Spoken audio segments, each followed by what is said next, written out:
મિત્રની પસંદગી કરતી વખતે અન્યનું શું જોવું? માત્ર રૂપ જોઈને યુવતીને પત્ની તરીકે પસંદ કરનાર યુવક જિંદગીભર રડતો રહે એવી પૂરી શક્યતા છે. જો યુવતીનો સ્વભાવ જ પિત્તળ છે તો. માત્ર અમીરી જોઈને જ યુવક પર પતિ તરીકેની પસંદગી ઉતારી દેતી યુવતી જિંદગીભર રડી શકે છે. જો યુવક શીલના ક્ષેત્રે સડી ગયેલ લાકડા જેવો છે તો.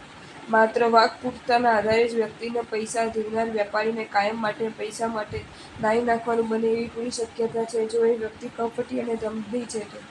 ચિત્રની પસંદગીમાં થાપ ખાઈ જવાની સંભાવના ઓછી છે કારણ કે એ નરી આંખે દેખાઈ જ જાય છે. પણ મિત્રની અને એમાંય જો કલ્યાણ મિત્રની પસંદગી કરવી છે તો તેમાં એક બાબતની જે ખાસ ચકાસણી કરી લેવા જેવી છે એ બાબત છે એની આદત.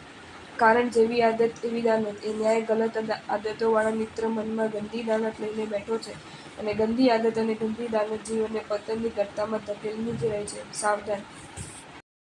જો તમને આ વિડીયો ગમ્યો હોય તો આ વિડીયોને લાઇક કરો અને શેર કરો અને આવા જ નવા વિડીયો જોવા માટે જૈન ફેક્ટ્સ એન્ડ સ્ટોરીઝની ચેનલને સબસ્ક્રાઇબ કરો. ધન્યવાદ.